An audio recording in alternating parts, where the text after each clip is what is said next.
وقال الله سبحانه وتعالى لا إكراه في الدين قد تبين الرشد من الغي فمن يكفر بالطاغوت ويؤمن بالله فقد استمسك بالعروة الوثقى لا انفصام لها والله سميع عليم صدق اللہ العظیم۔ تمام قسم کی تعریف اللہ تبارک و تعالیٰ کے لیے لائق ہے، جس نے ہم سب کو اسلام کی نعمت سے سرفراز فرمایا ہے۔ ہماری ہدایت کے لیے اس نے قرآن مجید کو نازل فرمایا۔ بے شمار درود و سلام ہوں سید المرسلین والآخرین خاتم النبیین محمد رسول اللہ صلی اللہ علیہ وسلم کی ذات مطہرہ پر کہ آپ نے اللہ کا یہ دین ہم تک مکمل طور پر پہنچا دیا ہے۔ اس دین میں کسی قسم کی کوئی کمی نہیں ہے اور نہ زیادتی کی کوئی گنجائش باقی ہے۔ معزز حاضرین، اس وقت ہمارے ملک کے اندر ایک سنگین نوعیت کا مسئلہ درپیش ہے۔ ہم اخبارات میں اس بات کو پڑھ رہے ہیں اور ذرائع ابلاغ اور میڈیا کے ذریعے سے اس کو دیکھ بھی رہے ہیں اور سن بھی رہے ہیں کہ 8 دسمبر 2014 سے پورے ملک میں بعض زعفرانی تحریکوں نے بڑے ہی زور و شور کے ساتھ ایک تحریک کو برپا کیا ہے، جس کا نام ان لوگوں نے پرکھوں کی واپسی یا گھر واپسی اور شدھی کرن کا نام انہوں نے رکھا، جس کے معنی یہ ہیں کہ لوگ اپنے اصل مذہب پر لوٹ کر واپس آ جائیں۔ یہ شدھی کرن یا گھر واپسی کے معنی یہ ہیں کہ کسی زمانے سے ہندوستان میں رہنے والے ہندو زبردستی جبری طور پر مسلمان بنا لیے گئے یا کرسچن بنا دیے گئے یا بدھسٹ بنا دیے گئے۔ ان ہندوؤں کو ان کے گھر واپس لانا بہت ضروری ہے تاکہ وہ ان کے مذہب کے اوپر آ جائیں۔ یہ تحریک اچانک برپا کی گئی ہے اور کوئی بھی مسلمان اس پیدا ہونے والی اس تحریک کو نظر انداز ہرگز نہیں کر سکتا۔ ان کا یہ دعویٰ ہے کہ 2021 تک پورے ہندوستان میں کوئی بھی نہ مسلمان باقی رہے اور نہ عیسائی باقی رہے اور نہ کوئی دوسری ذات والا باقی رہے۔ جو بھی ہوگا اس ملک میں ایک ہی دھرم ہوگا، جس دھرم کا نام ہوگا ہندو۔ یا ان کی اپنی خام خیالی ہے یا یہ ان لوگوں کا فلسفہ ہے، ان کے اپنے نظریات اور ان کے فلسفے پر جرح و تعدیل کرنا یہ میرا مقصد نہیں ہے۔ لیکن اصل بات کیا ہے؟ اصل بات یہ ہے کہ ان لوگوں کی یہ خام خیالی ہے کہ جبری طور پر ہندوؤں کو مسلمان بنایا گیا ہے، حالانکہ بات ایسی نہیں ہے۔ ہمارا یہ ملک جمہوری ملک ہے اور یہاں کا سب سے بڑا نظریہ اور یہاں کا اگر کہا جائے احترام سیکولرزم کے اوپر ہے، اور سیکولرزم کے اندر اس بات کی اجازت دی گئی دستور ہند کی شق 25 کے اعتبار سے یہاں کا کوئی بھی ناگرک ہندوستان کا رہنے والا اپنی مرضی اور اپنی فکر اپنے خیالات سے کوئی بھی دھرم اختیار کر سکتا ہے، حالانکہ دستور میں اجازت دی گئی، لیکن بات اتنی آسانی سے سمجھ میں آنے والی نہیں ہوتی۔ اس کے پیچھے جو چیزیں کار فرما ہیں اس کو ہم اپنے پیش نظر رکھنے کی کوشش کریں۔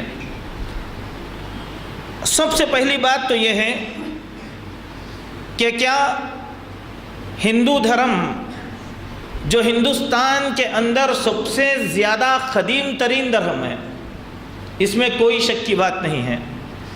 اسلام کی تاریخ 1450 سال پرانی ہے، لیکن ہندو دھرم ہندوستان میں سب سے قدیم ہے، سب سے قدیم۔ سوال یہ پیدا ہوتا ہے کہ اب اتنے سووں سال گزر جانے کے باوجود، یا کہا جائے کہ ہزاروں سال گزرنے کے باوجود، اب ان لوگوں کو یہ خیال کیوں آیا کہ شدھی کرن کی تحریک چلائی جائے؟ اتنے برسوں کے اندر پھر اس چیز کی ضرورت محسوس کیوں نہیں کی گئی؟ پہلی بات تو یہ بڑی قابل غور ہے۔ اچانک کسی بھی مذہب کا احیاء نہیں ہوتا۔ یہ بات اس جانب رہنمائی کرتی ہے کہ بندہ، کوئی بھی عام آدمی اپنا دھرم اگر بدلتا ہے، اپنا مذہب اگر بدلتا ہے، تو وہ زبردستی جور و جفا کی وجہ سے نہیں ہوتا، بلکہ وہ اپنے مذاہب کی تعلیمات سے بیزار ہو کر مذہب کو بدلتا ہے۔ اپنے مذہب پر یقین نہ رہنے کی وجہ سے وہ آدمی اپنے دھرم کو بدلتا ہے۔ کسی دھرم میں، کسی مذہب کے اندر تعلیمات اگر پختی ہوں، حقوق اگر برابر دیے جائیں، ان کے اصول برابر ادا کر دیے جائیں، تو کوئی بھی مذہب کا ماننے والا دھرم نہیں بدل سکتا۔ دھرموں کی تشنگی انسان کو تبدیلی کے اوپر مجبور کرتی ہے۔ لالچ کی وجہ سے یا کسی بھی خواہشات کی وجہ سے مذہب بدلنا یہ کوئی معنی نہیں رکھتا۔ چنانچہ پہلی بات تو یہ ہے کہ کیا ہندو دھرم کے اندر ان کے اپنے عالموں کی، پنڈتوں کی کمی ہو گئی کہ آج سیاستدانوں کو ان کا مذہب بچانے کے لیے نکلنا پڑ رہا ہے؟ یہ بہت بڑا سوال ہمارے سامنے آتا ہے کہ اچانک اس دھرم کی حفاظت کے لیے اتنی ہمدردیاں کیوں کی گئی؟ اگر دھارمک طور پر وہ خود یہ چاہیں تو اپنے دھرم کی حفاظت کر سکتے تھے۔ اب ان کا الزام یہ ہے کہ مسلمانوں نے طاقت کے زور پر، قوت کے زور پر، حکومت کے زور پر پچھلے 800 سال کے اندر ہندوؤں کو مسلمان جبرن اور زبردستی بنا دیا، اور یہ بار بار اخبارات کے اندر بات آ رہی ہے۔ ہم اپنی اس تاریخ کو جاننا بہت ضروری ہے۔ پہلی بات تو یہ ہے کہ ہندوستان کے اندر 800 سال تک مسلمانوں کا اقتدار رہا، شمال میں، جنوب میں، مشرق اور مغرب کے اندر، اس میں کوئی دو رائے نہیں ہو سکتی۔ لیکن مسلمانوں کے اس 800 سالہ سنہرے دور کو، یہ دور سنہرا اس لیے کہا جائے گا کہ اس دور میں مسلمانوں نے ہندوستان کو خوبصورت بنایا تھا، علم کے اعتبار سے، ترقی کے اعتبار سے، صلاحیت کے لحاظ سے، ہر لحاظ سے ہندوستان کو خوبصورت بنایا اور طاقتور بنایا تھا۔ اسی لیے سلاطین اسلامیہ کا یہ دور ہندوستان کی تاریخ کا سب سے زیادہ سنہرا دور ہے۔ اس دور سے لے کر 800 سال کی عظیم تاریخ کے اندر کوئی بھی تاریخ کا پڑھنے والا، کوئی بھی تاریخ کا لکھنے والا، یا کوئی بھی تاریخ کو پڑھانے والا استاد یہ ثابت نہیں کر سکتا کہ کسی زمانے میں مسلمان نے طاقت کے زور پر کسی ہندو کو مسلمان بنایا ہو، یا کسی دوسری ذات والوں کو اس نے مسلمان بنایا ہو۔ تاریخ میں ایک واقعہ بھی بیان نہیں کیا جا سکتا۔ مان لیا جائے کہ مسلمانوں نے اگر طاقت کے زور پر لوگوں کو مسلمان بنایا ہے، یہ بات اس ناحیے سے مکمل طور پر غلط ثابت ہوگی، کیونکہ ہندوستان کے علاقوں میں مختلف حکومتیں تھیں۔ کسی مقام پر مسلمان حکومت کیا کرتے تھے، اور کسی مقام پر غیر مسلم راجہ مہاراجہ رہا کرتے تھے اور کسی مقام پر اور حکومتیں قائم تھی، لیکن تاریخ کا ایک عجیب و غریب یہ جغرافیائی تقسیم دیکھیں کہ جن جن علاقوں میں ہندو اکثریت میں تھے وہاں مسلمان حاکم تھے، اور جن علاقوں میں مسلمان اکثریت میں تھے وہاں پر غیر مسلم راجہ اور مہاراجہ تھے۔ اگر مان لیا جائے کہ مسلمانوں نے تاریخی اعتبار سے زبردستی اسلام قبول کرایا تو آج پورے ہندوستان میں 80% ہندو ہرگز نہیں رہا کر سکتے تھے۔ مسلمان 80% ہونا چاہیے تھا، کیونکہ اقتدار ان کا تھا، حکومت ان کی تھی، طاقت ان کی تھی، راج ان کا تھا، سب کچھ ان کا تھا۔ اس کے باوجود آج بھی مسلمان اقلیت میں ہیں، جب بھی مسلمان اقلیت میں تھے۔ یہ بات مطلق غلط ہو گئی کہ ہم نے تاریخ کے طاقت کے زور پر کسی کو اسلام کے اندر داخل کیا ہو، یہ بات مطلق غلط ہے۔ اگر ایسا ہو تو پھر اس طریقے سے ہونا چاہیے تھا۔ آپ دیکھیں کہ جب مسلمانوں نے اپنے دور کا آغاز کیا تو مسلمانوں کی تعداد 7% سے 11% کے اندر تھی، اس سے زیادہ نہیں تھی۔ جب حکومت کر رہے تھے صرف 7% تھے، صرف 7%، یا بعض علاقوں میں 11% اقلیت میں تھے۔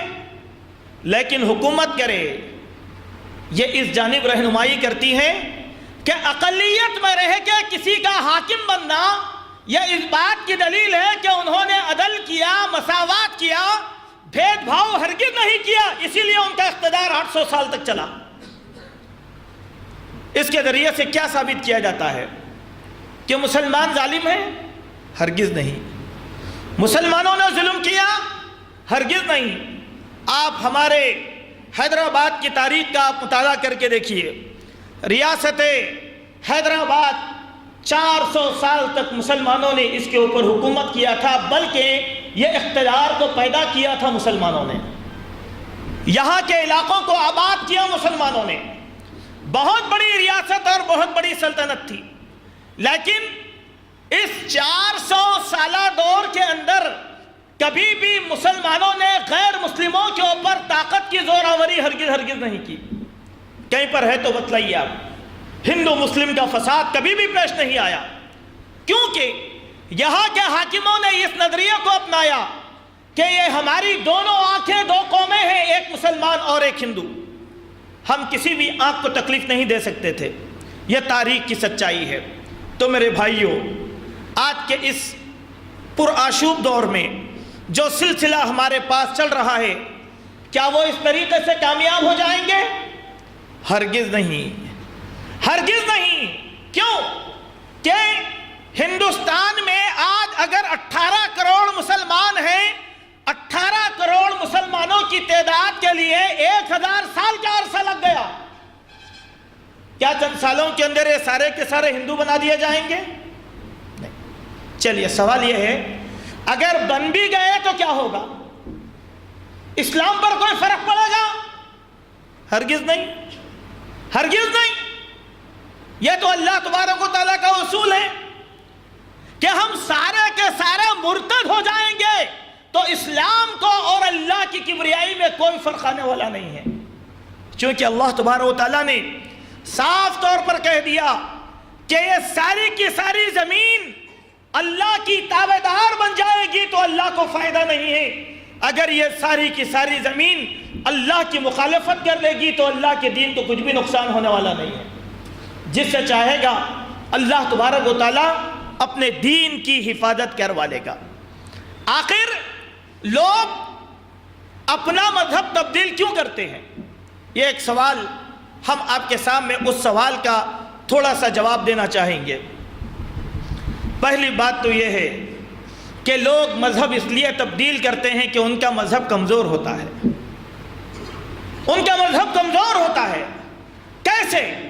ہندو مذہب نے اپنے مذہب کی کچھ تقسیم اس طریقے سے کی کہ جس کے اندر تشنگی باقی رہ جاتی ہے۔ ایک مذہب کے ماننے والے 4 حصوں کے اندر منقسم ہیں، کوئی حصہ کسی کو پسند نہیں کرتا۔ ایک نے اپنے آپ کو برہمن بنا لیا اور ایک کا نام شودر رکھا گیا اور ایک کا نام ویش رکھ دیا گیا. ایک منہ سے پیدا ہوا، ایک قدموں سے پیدا ہوا، ایک ہاتھ سے اور ایک ران سے. کیا یہ تقسیم مذہبی رواداری کے عین موافق تھی؟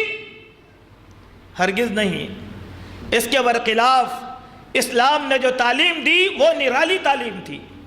لوگوں کو وہ تعلیم پسند آئی تو ان لوگوں نے دین اسلام کی حقانیت کو قبول کیا.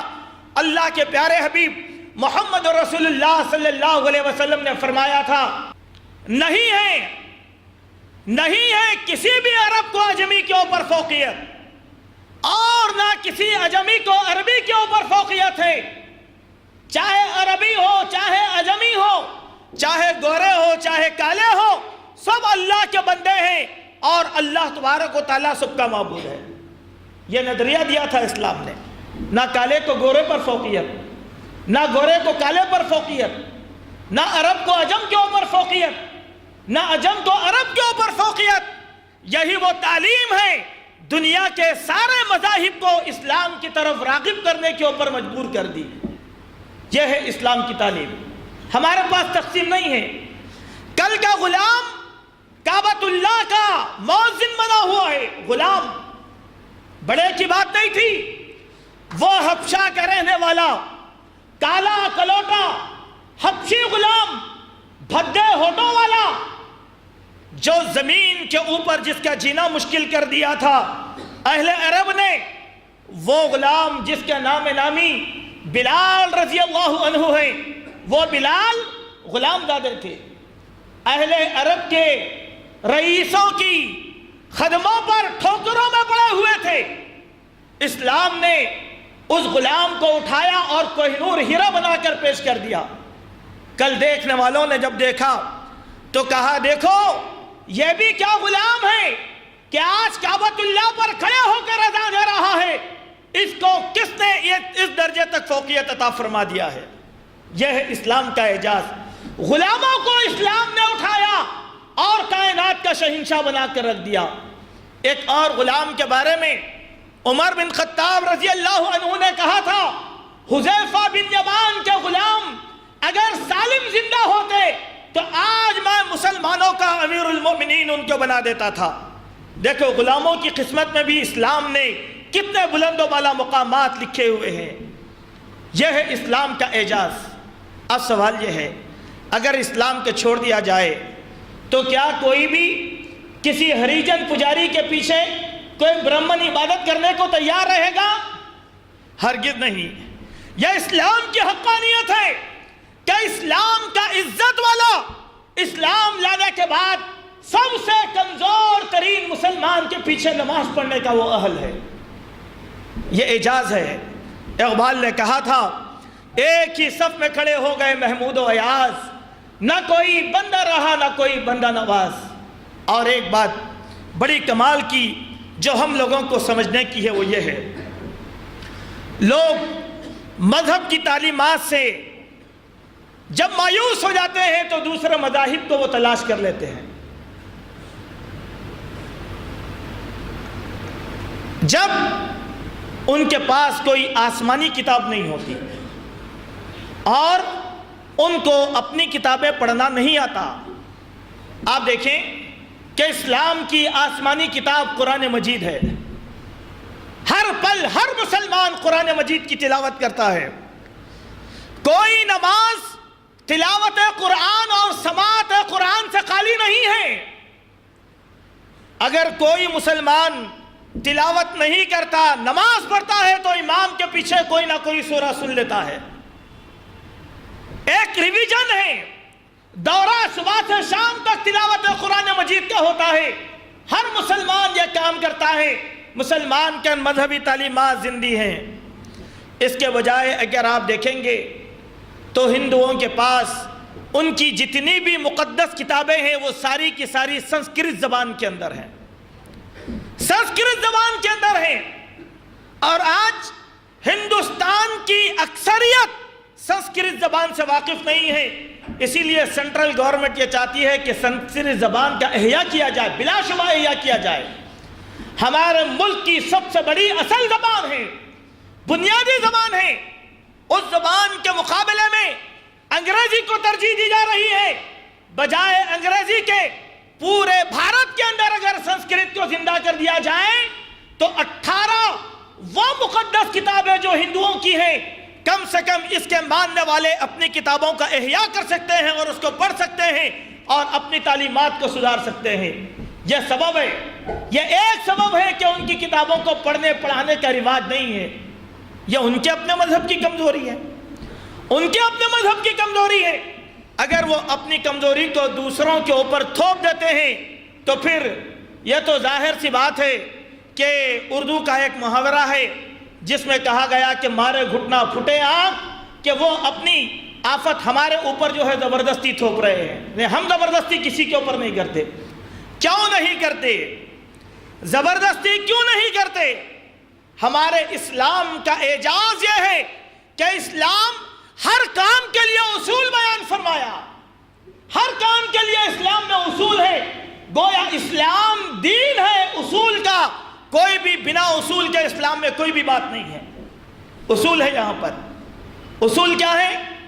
پہلا اصول تو اسلام کا یہ ہے، جب تک کہ تمہیں علم نہ ہو کسی بھی بات میں لب کشائی کرنا تمہارے لیے جائز اور درست نہیں ہے۔ علم ہے تو گفتگو کرنا، علم نہیں ہے تو خاموش بیٹھنا، علم والے سے جا کر علم سیکھنا، یہ ہمارا اصول۔ مذہب کے معاملے میں ہمارا اصول، اللہ تبارک و تعالیٰ نے قرآن مجید کی سورہ بقرہ آیت نمبر 265 کے اندر ارشاد فرمایا، لا اکراہ فی الدین، دین میں کوئی زبردستی نہیں ہے، دین میں کوئی زبردستی نہیں ہے۔ قد تبین الرشد من الغی، اللہ تبارک و تعالیٰ نے گمراہی کے بعد ہدایت کو واضح کر کے پیش کر دیا ہے، اب دین میں زبردستی نہیں۔ اس آیت کے ضمن میں مفسرین دو واقعات بیان فرماتے ہیں۔ پہلا واقعہ یہ ہے کہ انصار کے دو نوجوان تھے جو مسلمان ہونے کے بعد مرتد ہو گئے تھے، جو مسلمان ہونے کے بعد مرتد ہو گئے تھے۔ ان کے باپ دادا جو مسلمان ہو گئے تھے، ان لوگوں نے اپنے ان نوجوانوں کو زبردستی اسلام میں طاقت کے زور پر لانے کی کوشش کیا۔ اس وقت یہ آیت کریمہ نازل ہوئی، اس وقت یہ آیت کریمہ نازل ہوئی۔ اس کے معنی کیا ہوئے کہ قرآن نے اس آیت کو نازل کر کے زبردستی کے باب کو بند کر دیا۔ کوئی بھی آدمی زبردستی مسلمان ہرگز نہیں ہو سکتا، لالچ کی بنیاد پر مسلمان ہرگز نہیں ہو سکتا۔ اگر اس کو مسلمان ہونا ہو توحید کی بنیاد پر، عبادات کی بنیاد کے اوپر، تعلیمات کی بنیاد پر اپنی مرضی سے وہ مسلمان ہوگا۔ اس کے لیے اسلام کے دروازے ہمیشہ کھلے رکھے گئے ہیں۔ حضرت عمر بن خطاب رضی اللہ عنہ کے پاس ایک بڑھیا آئی اور وہ بڑھیا آ کر کہنے لگی، اپنے کچھ معروضات پیش کرنے لگی، اپنی حاجتیں اور ضروریات۔ اور وہ بڑھیا مسلمان نہیں تھی، غیر مسلم بڑھیا تھی۔ جب اپنی حاجتوں کو رکھے تو حضرت عمر بن خطاب رضی اللہ عنہ نے اس عورت کو دعوت اسلام دیا۔ کیا کہا؟ اے بوڑھی ماں، اسلام لے لو، اللہ تبارک و تعالیٰ تمہارے پاس خیر کا معاملہ کرے گا، رحمتوں کی برکھا برسائے گا۔ وہ عورت بڑھاپے کے عالم میں کہنے لگی کہ اب میں کیا اسلام لے کر آؤں، میں تو بوڑھی ہو چکی ہوں، میری ہڈیاں لاغر ہو چکی ہیں، اب میرا اسلام لانا بھی کیا فائدہ۔ خالی حضرت عمر نے کہا اسلام لا لو۔ اس بڑھیا نے جیسے ہی یہ جواب دیا، حضرت عمر رضی اللہ عنہ کو احساس ہوا، کہنے لگے اللہ نے کہا لا اکراہ فی الدین، دین میں زبردستی تو نہیں ہے، کہیں میں اس بڑھیا کو زبردستی تو نہیں کر رہا ہوں۔ بعد میں حضرت عمر نے اللہ تبارک و تعالیٰ سے استغفار کیا کہ اے اللہ مجھے زبردستی کرنے سے تو محفوظ فرما دے، ہم نے زبردستی نہیں کی، کبھی بھی نہیں کیا۔ اس کے باوجود حضرت عمر بن خطاب رضی اللہ عنہ نے اس غیر مسلم بڑھیا کے ساتھ احسان کا معاملہ کیا اور اس کے روزینے کا انتظام کر دیا۔ ایک اور واقعہ حضرت عمر رضی اللہ عنہ کی زندگی کا بیان کیا جاتا ہے، وہ اس طریقے سے کہ ایک نوجوان تھا، بڑا صالح نوجوان تھا، صلاحیت مند آدمی تھا۔ ایک مرتبہ وہ اپنی کچھ حاجت اور ضرورت لے کر حضرت عمر کے پاس آیا۔ حضرت عمر رضی اللہ عنہ نے اس سے کہا کہ دیکھو بھائی، میں تم سے کہنا چاہتا ہوں کہ بہتر ہے کہ تم مسلمان بن جاؤ۔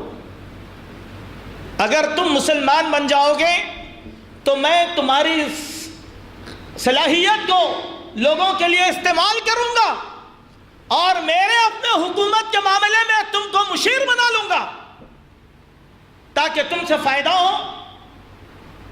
اس آدمی نے کہا کہ نہیں، میں جو ہے مسلمان نہیں بن سکتا۔ حضرت عمر نے کہا کہ ٹھیک ہے، جاؤ، جہاں جانا چاہتے ہو جاؤ، جیسے رہنا چاہتے ہو رہ لو، تمہاری مرضی۔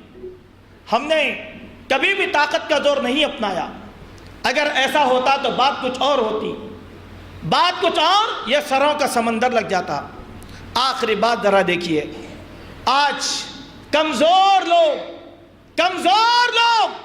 جن کا یقین کمزور، جن کا عقیدہ کمزور، جن کا ایمان کمزور، وہ ہم کو لالچ دے رہے ہیں کہ ایک مسلمان اگر ہندو بن جائے گا تو 5 لاکھ روپے دیں گے، ایک عیسائی اگر ہندو بن جائے گا تو 2 لاکھ روپے دیں گے، یہ تمہارا انعام، تم کو سزاوار ہو۔ مسلمان کا عقیدہ، مسلمان کا ایمان لاکھوں میں بکنے والا ہرگز نہیں ہوتا، لاکھوں میں بکنے والا ہرگز نہیں ہوتا۔ اگر آگرہ میں 60 مسلمان ہندو بن گئے، اللہ کی خدائی میں انہوں نے کچھ بھی بھونچال نہیں مچایا۔ اگر ہندوستان کے رہنے والے 18 کروڑ مسلمان ہندو بن جائیں گے، اللہ کی کبریائی میں یہ لوگ کوئی فرق لانے والے نہیں ہوں گے، چونکہ اسلام لالچ کا نام نہیں ہوتا، اسلام نام ہے اللہ تعالیٰ کی خالص عبادت کا۔ اور یقینی معنوں میں اسلام تو لوگوں کو جنت کی خواہشات دیتا ہے، جہنم کے عذاب سے ڈراتا ہے، اور جو کوئی مرتد ہوا وہ تو اپنی جنت سے محروم ہوا، اس کا مقدر تو جہنم ہے، اور جہنم سے بڑا انعام اس کو مرتد کے سلسلے میں اور کیا ملنے والا ہے۔ ہم لالچ پر جانے والے نہیں ہوتے، اور یہ بھی نہیں کہ پورا ہندوستان مسلمان ہو جائے، اس سے بھی اسلام کو کچھ بھی فائدہ ہونے والا نہیں ہے۔ کیوں؟ سروں کی تعداد کا نام مسلمان نہیں ہوتا، کثرت تعداد کا نام اسلام نہیں ہوتا۔ اسلام ہر زمانے میں اقلیت میں تھا، قیامت تک اسلام اقلیت ہی میں رہنے والا ہے۔ جب اسلام آیا، لوگوں نے دشمنی کی، یہ دنیا اسلام کی مخالف ہوئی، تو اسلام کے ماننے والے اتنے تھے جن کو انگلیوں پر گنا جا سکتا تھا۔ چھوٹے چھوٹے بچوں کو جمع کیا گیا تو 313 ہوئے، اور تھوڑا ترقی ہوئی 1000 ہوئے، اور تھوڑا ترقی ہوئی 3000 ہوئے، اور تھوڑا ترقی ہوئی 5000 ہوئے۔ جب خالص پہلی اسلامی ریاست قائم ہوئی، نبی کونین صلی اللہ علیہ وسلم اس دنیا سے رخصت ہو رہے تھے، اس زمین کے اوپر صرف 1 لاکھ صحابہ کا قافلہ تھا، 1 لاکھ صحابہ کا قافلہ تھا۔ کیا کر لیا لوگوں نے؟ کیا بگاڑ لیا لوگوں نے؟ کئی مسلمان مار دیے گئے، قتل کر دیے گئے۔ کیا اسلام کو کچھ فرق پہنچا؟ نہیں میرے بھائی، ہرگز نہیں۔ ہم تو کھلا کہتے ہیں تمہاری شدھی کرن اتنی چلاؤ، اتنی چلاؤ، اتنی چلاؤ، انشاءاللہ تمہاری یہ شدھی کرن لوگوں کو اسلام کی طرف راغب کرنے والی ہے۔ یقیناً اس سے اسلام کا فائدہ ہونے والا ہے، اور لوگ وَرَأَيْتَ النَّاسَ يَدْخُلُونَ فِي دِينِ اللَّهِ أَفْوَاجًا، جوق در جوق اسلام کے اندر داخل ہو جائیں گے۔ لیکن آئیے میرے مومن بھائیوں، اس کا ایک دوسرا پہلو بھی آپ کو جاننا بڑا ضروری ہے. ہمارے لیے بھی ایک ستم کی بات ہے. وہ لوگ اگر 4 ذاتوں میں منقسم ہو گئے تو ہم نے اپنے آپ کو 72 فرقوں کے اندر تقسیم کر کے رکھ لیا ہے. پتہ ہے کہ اس کا نتیجہ کیا نکلا؟ ایک واقعہ سنا کر میں اپنی بات کو ختم کرتا ہوں. تاریخ کا بڑا عجیب و غریب یہ ٹرننگ پوائنٹ تھا مسلم امت کے لیے. ہندو سماج کے وہ کمزور طبقات جن کو ہم ہریجن کہتے ہیں، یہ کمزور طبقات ہیں، اور کوئی بھی برہمن ان لوگوں کو پسند نہیں کرتا. کوئی بھی برہمن ہریجن کو پسند نہیں کرتا. وہ لوگ نیچ ہیں، نیچ رہیں گے. اور آدیواسی ان لوگوں کو بھی کوئی بھی پسند نہیں کرتا. ہندوستان میں مذہب بدلنے والے لوگوں میں سب سے زیادہ ہریجن اور آدیواسی ہیں. یہ مذہب کی پابندیوں سے تنگ ہو کر انہوں نے مذہب کو تبدیل کر لیا تھا.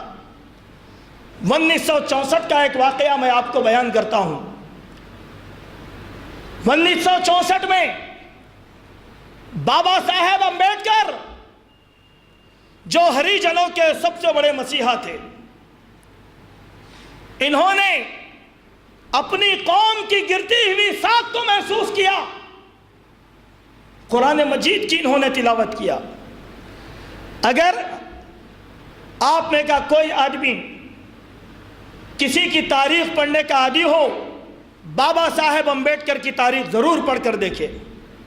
عبرت کے بڑے پہلو ان کی تاریخ کے اندر ہم کو مل جائیں گے.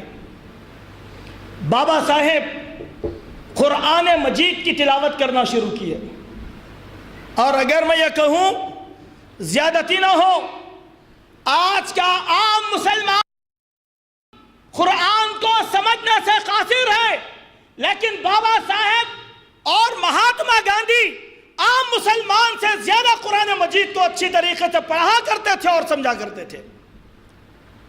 بابا صاحب امبیڈکر کے دل نے آواز دی. وہ اعلان کر چکے کہ میں 16 لاکھ ہریجنوں کے ساتھ اسلام قبول کرنے والا ہوں. 16 لاکھ ہریجنوں کے ساتھ. غالباً انہوں نے تاریخ بھی مقرر کی. اس تاریخ کو 17 دسمبر یا 18 دسمبر کی تاریخ 1964 کے اندر مقرر کی تھی. ہمارے بھائیوں کو بڑی کھلی، سیدھا بھاگے، سیدھا بھاگے. کالے گئے، پیلے گئے، ہرے گئے، لال گئے. کہا کہ نہیں، آپ مسلمان ہو جائیں گے تو ہمارے سلسلے میں آ جانا. دیکھو آپ تاریخ کا دوسرا پہلو غور کرو جو آج امت کو بربادی اور تباہی کے دہانے پر لے کر آیا ہوا ہے. کیا بولے؟ ہم ہیں بھائی، ہمارے سلسلے میں آ جانا. ایک بولے ہمارے سلسلے میں آ جانا. بابا صاحب بولے کہ یہ کیا پریشانی ہے؟ وہاں 4 ذاتوں سے پریشان ہو کر اسلام کی پناہ میں آیا تو یہاں پر بھی وہ بات. پھر تھوڑے بھائی گئے، جا کر بولے کہ بھائی آپ سنی مسلمان بننا، حنفی مسلمان بننا، شافعی مسلمان بننا. وہ بولا کہ یہ کیا ہوتا؟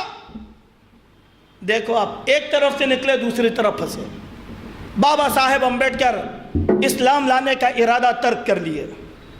ہوا یہ کہ ان کی وفات ہو گئی. تاریخ سے پہلے غالباً ان کی وفات یا ان کی موت 6 دسمبر یا 7 دسمبر کو ہوئی تھی. ان کی وفات ہو گئی. جیسے ہی ان کی وفات ہو گئی، پورے ہریجن پریشان. اب کیا کریں گے؟ اب کیا کریں گے؟ ان کی وفات کے دوسرے دن ان کی آتما کو شانتی ملنے کے لیے بامبے کے اندر 16 لاکھ ہریجن بدھ مذہب کو انہوں نے قبول کر لیا. بدھ مذہب کو انہوں نے قبول کر لیا تھا. ایک نہیں، دو نہیں، 16 لاکھ ہریجن. یہ کتنا بڑا المیہ ہے. کیا اللہ تبارک و تعالیٰ کے پاس ہم مسلمانوں کو مغفرت مل جائے گی؟ دیکھو یہ کیا ہے میرے بھائی، کیا حنفی، کیا شافعی، کیا اللہ کی کتاب، نبی کی سنت ہمارے لیے کافی نہیں ہے؟ سوچو، اگر یہ دلدل میں پھنس کے رہو گے تو پھر اس مخالف لہر کا جواب کس طریقے سے دیا جا سکتا ہے؟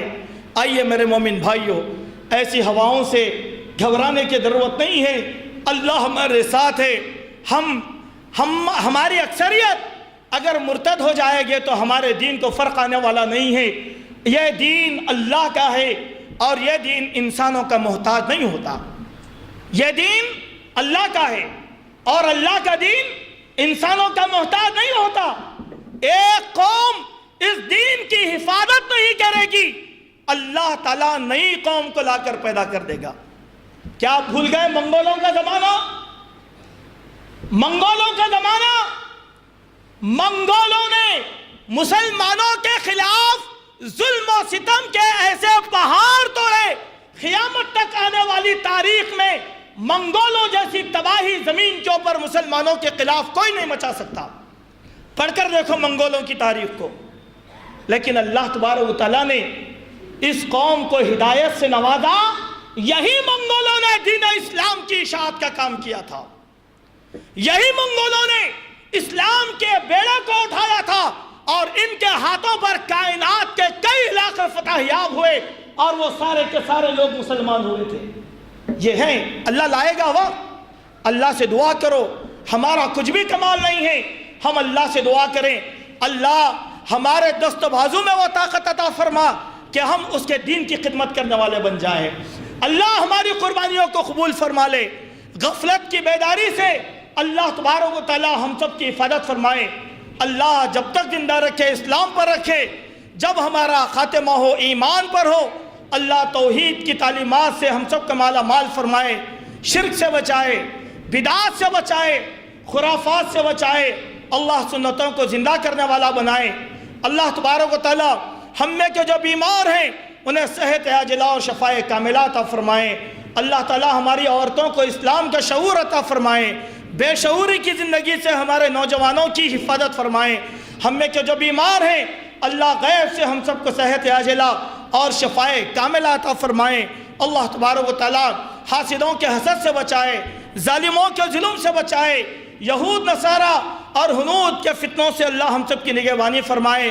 اللہ ہم سب کو مذہبی دلدل سے نکال کر کلمہ لا الہ الا اللہ پر متحد ہونے کی توفیق عطا فرمائے۔